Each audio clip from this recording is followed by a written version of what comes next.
Saudara sekalian, Assalamualaikum warahmatullahi wabarakatuh. Waalaikumsalam. Senang sekali setelah 2 minggu ini kita berpisah, kita bertemu kembali dalam acara Kemari.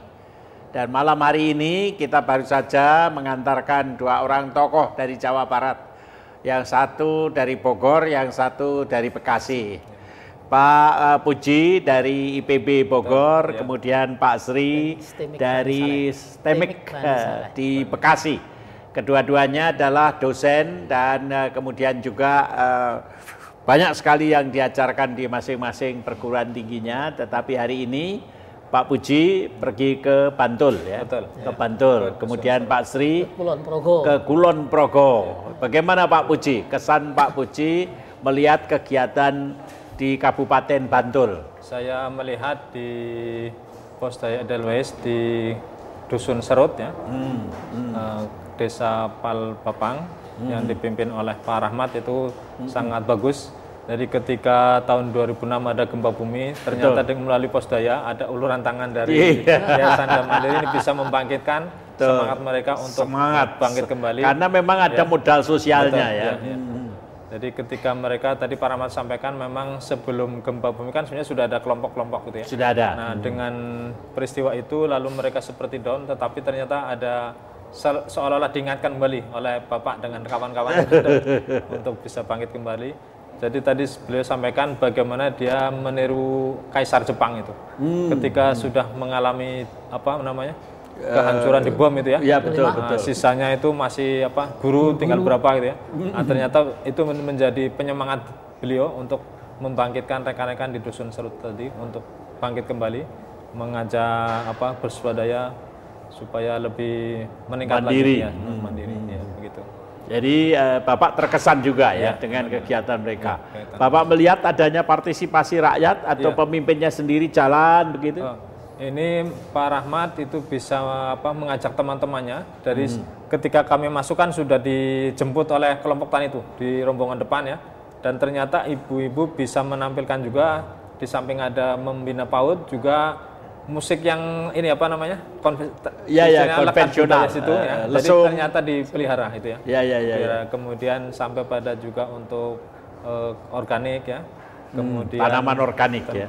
Bapak sebagai ahli pertanian begitu kagum-kagum juga, ya. Mereka mencoba kreatif untuk mencoba hal-hal yang mungkin di tempat lain sudah dilupakan, ya. Ya, mereka berkreasi untuk memanfaatkan potensi-potensi di wilayah tersebut, ya. Mereka juga sudah bisa pidato yang pinter-pinter begitu. Pinter-pinter. Jadi dari biarpun rakyat ngalahkan juga anggota-anggota DPR gitu, ya. Dan masyarakat di sana sangat bagus ketika kemudian punya visi gitu, ya. Visi untuk ketika itu 2006 sampai visi 2010 sampai 10 tahun mendatang itu mereka sudah dalam bentuk itu pemetaan pengaturan wilayah, ya. Nanti industri di mana, petani mana itu sudah, dan itu dimusyawarahkan bersama masyarakat, tidak pemikiran satu orang begitu. Dan bukan dari atas, bukan dari atas, tapi dari bawah. Dimusyawarahkan, ya, oleh masyarakat. Pak Sri di Kulon Progo, bagaimana ceritanya? Jadi ceritanya sangat mengesankan sekali, Pak. Walaupun tadi becek-becek sedikit, tapi yang saya lihat Ibu Camatnya itu masih pakai baju hujan, masih pakai sepatu boot, tapi mondar-mandir ke sana kemari dan sangat kreatif. Dan yang saya tulangnya sangat cerdas, saya kira, Pak.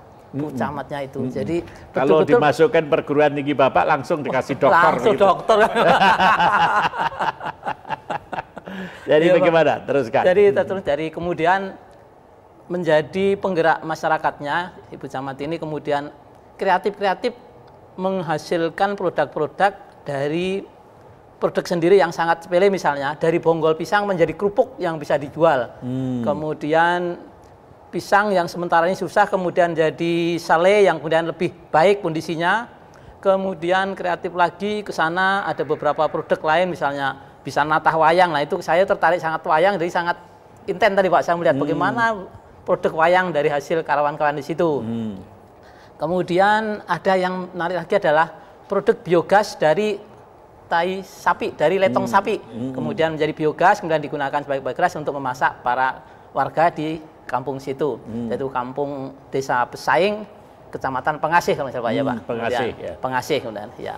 Kemudian saya lihat juga Bapak Bupati sangat interest sekali dalam rangka itu mendukung dalam kemudian Bapak Bupati terkesan dengan desa itu yang dulunya memang ada sejarah sedikit dengan Bupati, tapi yang penting bukan itu, tapi bagaimana mengetaskan warga di situ yang dulunya di situ tuh tidak ada air, kemudian dibina menjadi warga, airnya melimpah, kemudian menanam pohon sehingga menjadi hijau, maka daerah itu sekarang menjadi segar dan sekarang menjadi relatif terlepas dari kemiskinan yang dikatakan Pak Bupati. Di situ dulu ada 4 daerah yang dikatakan miskin, sekarang sudah hapus dari kemiskinan ya gitu. Jadi Bapak melihat ya dari satu segi bagaimana komitmen Bupati, komitmen Bu Camat ya. Dalam Bisa diceritakan apakah kira-kira komitmen ini menjadi bagian penting atau Bapak lihat tadi biasa-biasa? Bagi saya menjadi penting Pak, karena ternyata komitmen dari pimpinan untuk menghidupkan masyarakatnya itu menjadi penting. Karena dalam kondisi apapun, bahwa komitmen pimpinan ini kalau tidak konsisten, hanya komit saja tapi nggak konsisten, akhirnya masyarakat ya begitu-begitu saja. Tapi ternyata dengan betul-betul komitmen dan konsisten, masyarakat punya apresiasi tinggi, kemudian tanpa disuruh pun malah berjalan sendiri, mengembangkan sendiri. Yang tadi menceritakan Bu Camat, Pak dulu susah betul Pak, dari 2 menjadi 4, tapi akhirnya sekarang sudah 100 lebih.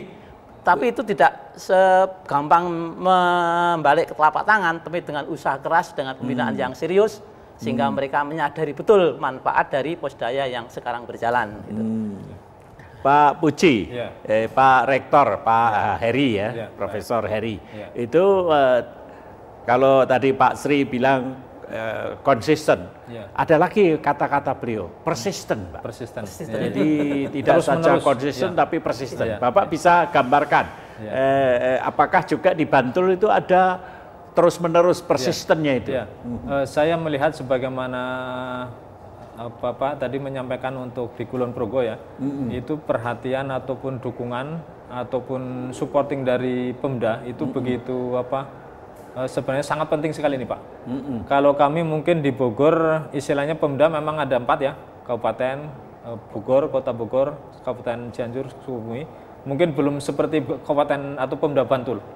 Bantul itu begitu memang sangat mengkondisikan sekali, sehingga 900 lebih kan, 930 dukuh itu dibuatkan Posdaya. Artinya komitmen sungguh-sungguh sekali kan dari Pemdanya. Nah, mudah-mudahan kami nanti di sana bisa ngomporin. Jadi apa itu namanya syarat yang diajukan Pak Rektor? Persisten. Itu ada persistennya dari Bupati dan Camat. Tidak waktu awal-awal saja semangat, tapi harus terus begitu. Persisten kan begitu. Jadi, Oke, nanti kita kembali lagi. Saudara sekalian, jangan beranjak karena 2 pakar dari Bogor dan Bekasi ini akan kembali lagi bersama dengan saudara setelah yang satu ini.